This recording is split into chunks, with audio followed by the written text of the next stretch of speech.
ক্লাসে আগামীকালকে একটা এমন ঘটনা ঘটছিল।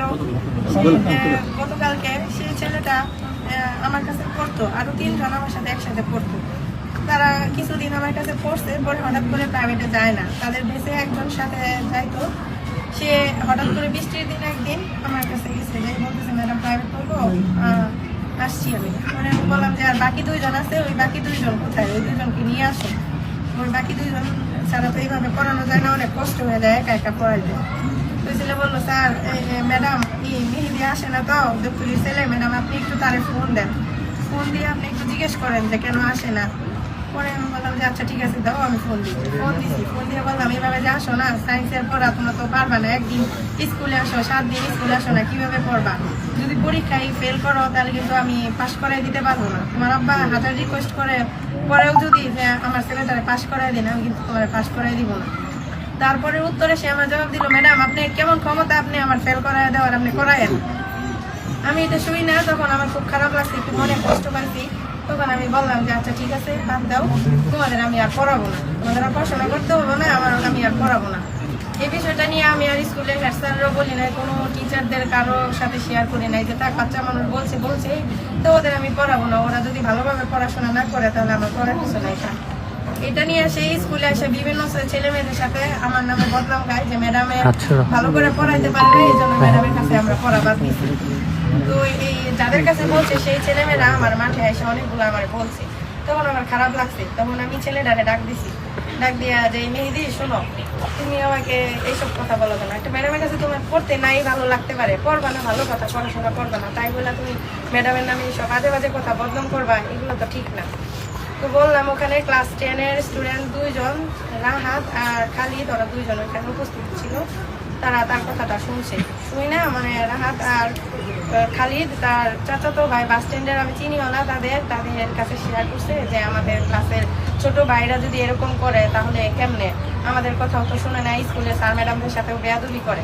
তারপর জুবাইর নাকি জানি না ওই ছেলেটা আইসা স্কুলে ওই মেহেদিকে ডাইকা নেয়, ক্লাস থেকে ডাইকা নিয়ে তাকে অনেক কিছু নাকি বলে যে আমরা জীবনেও স্যারদের সাথে এইভাবে করি না, বিগত কত বছর হয়েছে আমরা রাস্তা দিয়ে সাইকেল চালায়, যখন আমরা স্কুলে যখন গেছি স্যারদের সামনে পাইছি, আমরা সাইকেল থেকে নাইমা সালাম দিয়ে হাইটে আমরা গেছি, এতটুকু সম্মান করছি, আর তোমরা স্যার ম্যাডামদের সম্মান করো না, বড় ক্লাসের সিনিয়রদের ছেলেদের মানো না, এগুলো বললে অনেক কিছু বলছে। তখন হঠাৎ আমি বারান্দায় আসছিলাম দাঁড়ায়া, তখন বাংলা ম্যাডাম আর রোকেয়া ম্যাডাম, সমাজ ম্যাডাম, 2টা ম্যাডাম আছে, উনি আমাকে বলতেছে হঠাৎ যায় যে ম্যাডাম বাস স্ট্যান্ডের ছেলে মেয়েদের সাথে বিচার দেওয়া এটা তো ঠিক হয় না, এটা আপনার কাজটা, আর আপনি নাকি সব স্কুলের স্টুডেন্টদের বলছেন যে এই আমার কাছে প্রাইভেট করলে তোদের আমি নাম্বার দিব, আমার কাছে প্রাইভেট না পড়লে আমি তোমার নাম্বার দিব না। তখন আমি ম্যাডামদের বললাম, ম্যাডাম শুনেন স্কুলের বিষয় এগুলো, আমি যদি কোনো অন্যায় প্রতিবাদ হয়, কোনো একটা সমস্যা হয়, আমি হেড স্যাররে বলবো আগে, আমি অ্যাসিস্ট্যান্ট স্যারকে হেড স্যারকে বলবো, আমি প্রধান শিক্ষক আছে তাকে বলবো, আমি জানাবো, আমি কেন বাস স্ট্যান্ডের ছেলে মেয়েদের আমি বলতে যাব? আর আপনার কি মনে হয় একটা টিচার কোনোদিন শিক্ষক স্টুডেন্টদের বলবে যে আমি করবো না, আমি তোরা যদি আমার কাছে প্রাইভেট পড়াস তাহলে আমি তোদের প্রাইভেট পড়াবো, আর পাস করাবো পরীক্ষায়, আর প্রাইভেট না করলে আমি ফেল করবো? আপনাদের কি মনে হয় এরকম? কয় আপনার বিরুদ্ধে সবাই বলতেছে, ওই এক ম্যাডামে বললো, বাংলা ম্যাডামে বললো যে আপনার বিরুদ্ধে সবাই বলতেছে ক্লাসে। আমি বলছি কোন ছেলে মেয়েটা বলে যান, আমি যাই সবার সাথেই আমি কথা বলি, আপনাদের আমি দেখাই, জিজ্ঞেস করি সবার সামনে। তো এখানে আমাদের এই ক্লাসে 9ম শ্রেণীতে আমাদের সিনিয়র শিক্ষক আনিত স্যার ধর্ম ক্লাস ছিল তখন, তো আমার সাথে রোকেয়া ম্যাডাম আর পারভিন ম্যাডাম আসছিল। আসার পরে তো ক্লাসে আসার পরে আমি 9ম শ্রেণীর সব শিক্ষার্থীদের ওই ম্যাডামদের সাথে আমি জিজ্ঞেস করছি যে তোমাদেরকে আমি কখনো বলছি যে আমার কাছে প্রাইভেট পড়লে তোমাদের আমি পাস করাবো পরীক্ষা, আর প্রাইভেট না পড়লে পাস করাবো না? 9ম শ্রেণীর ছাত্রছাত্রীরা বলে না ম্যাডাম, কেউ একটা ছেলে মেয়েও বলতে পারে না যে না ম্যাডাম আপনি তো আমাদের সাথে এরকম ভাবে কোনোদিন কথা বলেনি, এগুলো বলেনি নাই। তখন ওই দপ্তরির ছেলে মেহেদি হাত তুলে দাঁড়াইছে, আমি বলছি হাত তুলে দাঁড়াইছে তুমি কি বলবা? আমি কি বলছি তোমাকে? ম্যাডাম আপনি আমাকে পড়াবেন না করছেন, আপনি আমাকে পরীক্ষায় ফেল করাবেন বলছেন, আমাকে ফেল করাই দিবেন, এই করবেন। পরে আমি বলছি যে ফেল করাই দিব, আমি তোমাকে এটা কখন বললাম যে ফেল করাই দিব? তোমার একটা শিক্ষক কি স্টুডেন্টদের চাই যে ফেল করাই দেয়? আমি তোমাকে এইভাবে বলছি যে পরীক্ষায় যদি ফেল করো, ক্লাসে আসো না, স্কুলে আসো না, ভালো করে পড়াশোনা করো না, যদি ফেল করো তোমার আব্বা হাজার রিকোয়েস্ট করলেও আমি তোমাকে পাস করাবো না। উত্তরে তুমি আমার কি কথাটা বলছিলা যে ম্যাডাম আপনি কেমন ক্ষমতা, আপনি আমার ফেল করাইলে করায়েন? তাহলে এইসব কথা বলো। আমার সে চোখ রাগায় ধরে, মানে এমন ভাবে অবস্থা, তুই এর মতো উচ্চারণ করে আমার সাথে চোখ রাগান্বিত করে আমার এমন একটা বাজে গালি দেওয়া শুরু করছে।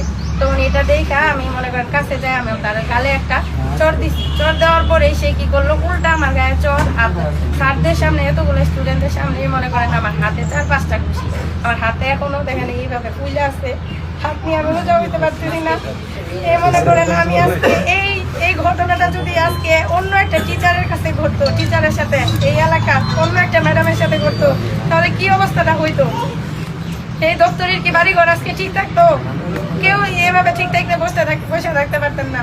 আর আমি এক অন্য দেশ থেকে আসছি দেখে আমার কাছে কেউ নাই একটা পাশে দাঁড়ানোর মতো।